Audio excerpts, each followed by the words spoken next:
సిరి kitchen స్వాగతం. నేను మీ సిరిని. ఎలా ఉన్నారండి? అందరూ బాగున్నారా? నేనైతే సూపర్గా ఉన్నానండి. అందరూ బాగుండాలి, అందులో నేను ఉండాలి.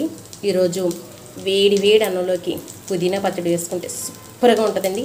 అలాంటి పుదీనా పచ్చడి చూపిందామని వీడియో చేస్తున్నాను. వేడి వేడి అన్నంలోకి ఈ పుదీనా పచ్చడి వేసుకుంటే సూపర్గా ఉంటుందండి. చాలా బాగుంటుంది. మీరు కూడా మీ ఇంట్లో ట్రై చేసి చూడండి.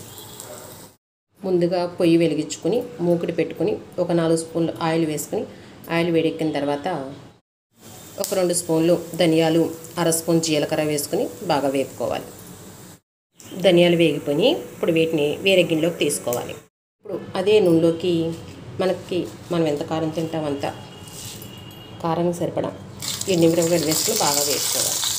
ఎండుమిరపకాయలు కొంచెం వేగిన తర్వాత ఒక 4 స్పూన్లు నువ్వులు తీసుకుని నువ్వులు వేసుకుని ఇందులో వేపుకోవాలి.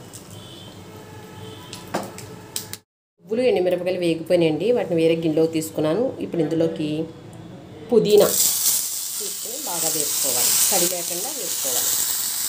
ఇదిగోండి పుదీనా వేగిపోయింది. ఇప్పుడు దీన్ని వేరే గిన్నెలో తీసుకుని చల్లారిన తర్వాత పుదీనా, ధనియాలు, జీలకర్ర, ఎండుమిరపకాయ, నువ్వులు వేపుకున్నాను కదా, అవన్నీ కలుపుకొని కొద్దిగా చింతపండు వేసుకుని సరిపడా ఉప్పు వేసుకుని మెత్తగా మిక్సీ పట్టుకోవాలి.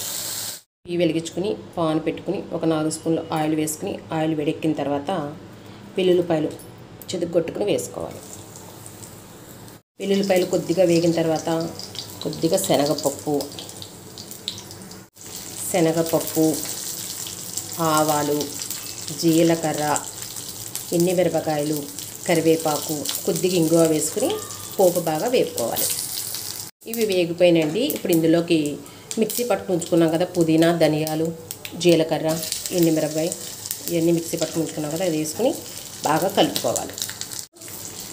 ఇదిగోండి ఇలా కలిపేసుకుని పొయ్యి కట్టేసుకుని వేరే గిన్నెలో తీసుకుంటే వేడి వేడి అన్నంలోకి పుదీనా పచ్చడి రెడీ. సూపర్గా ఉంటుంది.